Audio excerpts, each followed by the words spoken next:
Hello, BookTube, and welcome to your Daily Penguin.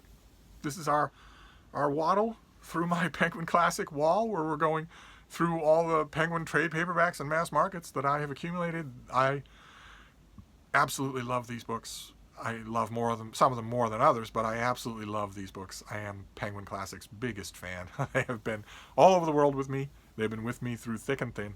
When all the other books, all these other things here in this book room, all the ones in the other rooms have come and gone, have changed, shifted with time. These have not. And today is St. Patrick's Day, and by sheer coincidence, we're in the Middle Ages, and by sheer coincidence, we are still around AD 800. We're still around the time when the large and rambling oral tradition of Anglo-Saxon poetry was starting to get committed to paper and thereby to frozen form as Beowulf and The Seafarer and a whole bunch of other classic Anglo-Saxon poems. And that was happening elsewhere in the world as well. and this being St. Patrick's Day, I thought I would show you a couple of those volumes because Penguin Classic has done this. In the 1970s, I believe, 1981, a translator named Geoffrey Gantz did this volume, Early Irish Myths and Sagas. Lovely, lovely cover there. Not at all the Penguin Classic norm. This is not a Roman fresco. And this has bits and pieces from early Irish sagas and the Red Branch Cycle and the epic stories of Irish mythology, including Cuchulainn and the Fianna. And those are those are great stories. They're absolutely fantastic. They are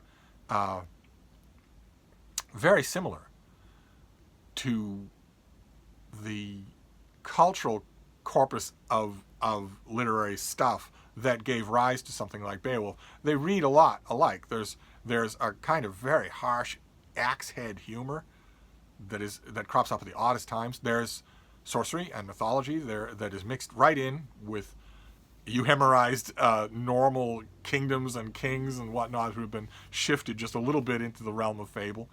Cuchulainn, or rather, the stories here, the cattle raid of Cooley, and all these sorts of things, the wanderings of Weason, and a bunch of classic stories that have been adapted many times with the Irish names left out, that have been transferred to science fiction and movies and westerns and whatnot. And Gantz does a really good job. This volume is entirely in prose, and it's really meant in the way of Bullfinch or Edith Hamilton. That's really what this is meant to do. One of many, many, many books that have done that for Irish myths and sagas, and yet none with the effect of Bullfinch or Edith Hamilton's mythology. This stuff, much like the mythology informing Anglo-Saxon poetry or the Norse sagas, it's wonderful. It's a wonderful treasure trove of stuff, but it hasn't really broken through into the general reading public, even after all this time. So this is a great volume, and it's not the only one that Penguin Classic did. Long before they did this one, in the 50s, they did this. This is a translation by Kenneth Hurlstone Jackson, and this is a Celtic Miscellany. And it's a much bigger book. I don't know, you can really make it out. But, it's a bigger book, and it's a much broader and more fantastic book. This really deserves a big Penguin Classic Deluxe edition. It really does, because it's amazing. This author translates a lot of the same material, but a lot of extra material, a lot of smaller material, epigrams and pieces of natural description and bits of historical description, stuff drawn from everywhere. And he does it in prose and verse, and he does it with a much, no offense to Geoffrey Gantz, but he does it with a much subtler and more sensitive ear. So that, I mean, this gives you a really good idea of the myths and sagas that were floating around, that were part of that made the culture, and this gives you a really good sense of what that was like. And so the two of them I go back to a lot, but more often this one than that. I want to give you just a bit of this. This is a translation of what is this from? This is from a religious vision, a religious vision from the Middle Ages of hell. I want to see here. Let me see here. Uh, this is the damned in hell. Moreover, there are great crowds standing there forever in black puddles up to their belts, with short, icy cloaks around them. They have neither pause nor stay through all eternity, but the belts burning them with both cold and heat. Hosts of demons around them, with fiery clubs in their hands, striking them on their heads, while they argue endlessly with them. The faces of all these wretches are turned towards the north, with a rough, bitter wind on their very brows, along with every other ill. Red, fiery showers rain on them every night and every day, and they cannot escape them, but must endure them through all eternity, wailing and lamenting. which goes a long way to prove what a scholar of Celtic literature, a friend of mine once used to say, which is that basically, for all of these religious writers, these religious Irish writers in the Middle Ages, hell is basically Donegal. The weather is just awful all the time, and you're always cold, and there are always people yelling at you. And I bits and pieces like that always bring a smile to my face. But this book has everything.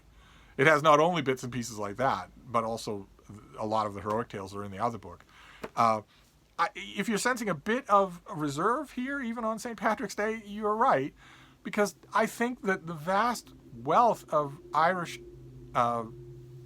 folklore and sagas and myths and poetry could be dealt with a lot better than this. We saw a lot of Old English stuff, and we also saw that beautiful California volume of the collected Old English poems, new translations, new notes, lovely volume. And I would like Penguin to do a volume like that, and they don't. As far as I know, they don't. As far as I know, they never have. I know of some volumes that come close to that, in terms of being much bigger and much more impressively displaying all the wealth that's here, but they aren't Penguin volumes. And Penguin, I don't think, has ever done it. I kind of wish there were a great big Penguin volume of Irish myths and sagas. Maybe some kind of combination of these two, maybe a new translation of a whole bunch of stuff. That would be wonderful. In a nice big ornate Penguin Classic deluxe edition that's green. And it has, just, you could have one half the cover could be the famous cross, Lindisfarne, and then the other half could be the big book of Irish myths and fables, or whatever you want to call it, in Penguin Classic. That would be wonderful. Absolutely wonderful. But, like I mentioned, these myths and sagas, all of these stuff, their bones, the dramatic bones of these things, have been repurposed a million different times in the last 200 years. And some have been wonderful. I want to mention a few of them to you before I sign off on you. One of them is from, I think, the 1970s. 1967. This is Rosemary Sutcliffe. And this is The High Deeds of Finn McCool. Rosemary Sutcliffe, a lot of you will know this author. She wrote a ton of great things. She wrote a great memoir. She wrote a ton of book reviews that I don't believe have ever been collected. Same old story. But she also wrote a ton of wonderful books. Of historical novels that were allegedly written for children. They read just fine. For adults, you don't need to worry about it. And this is one of them. The High Deeds of Finn McCool is one of them. And this is about the great Captain Finn McCool, who was raised essentially in the wilds. He is kind of a Tarzan or a Mowgli figure. And became a leader of the Fianna, a band of warriors, a great heroic band of warriors. And he had a few discrete magical abilities. He had some magical companions. He had a magical wife. His wife was not human. And he had a magical end. It's a terrific story. And this story itself, this is adapted from Irish folklore. And the story continues to be adapted. The same author who wrote The Lion of Ireland also wrote a book called Finn McCool. Morgan Llewellyn wrote a book called Finn McCool. That's the story of Finn and the Fianna. That's largely stripped of its supernatural elements and given a kind of Conan the Barbarian overlay of it's a wonderful, wonderful book. And that story goes on. And the same thing is true with Cuchulainn and his story. Which has been adapted a million times, including science fiction and fantasy, which is one of the easy ways to do it, because then you don't have to excuse or get rid of those fantastical elements. And I couldn't let the story go without showing you this. This is Kenneth Flint. This is A Storm Upon Ulster. which is this is an old mass market cover from since he has 1980s hair. I'm assuming this was a 1980s cover. When was this? 1981. Yes, and there was a previous mass market of this. Didn't look anything like this. This is where he's a member of Oingo Boingo. but the story of Cuchulainn is fantastic. The story of the cattle raid of Cooley is fantastic, and it's told here. And Kenneth Flint went on. He did a bunch of other novels drawing on this material. And again, he's not the only one. Long after he came along, there was a really good sequence by a novelist named Randy Eckhoff, who did the same thing in a series of short novels that I highly recommend. If I remember, I will leave a note down below so that you know who I'm talking about. I believe all those Randy Eckhoff books are out of print, but they're much later than this. This is also wonderful, though. So that is your Penguin Classics for today. It's St. Patrick's Day, so I couldn't not do these, and they have meant a lot to me. These 2 volumes have meant a lot to me over the years. It's just I kind of wish that this were a literary tradition that was constantly renewing itself in the public interest, and it's not. For whatever reason, it's not. So maybe that'll change. But one way or another, that is your Penguin Classic for today. And if we did Beowulf and we did early Irish myths and sagas, I bet you can guess what's coming tomorrow. I bet you can. So we'll reconvene then. We'll see if you're right. Thank you, BookTube.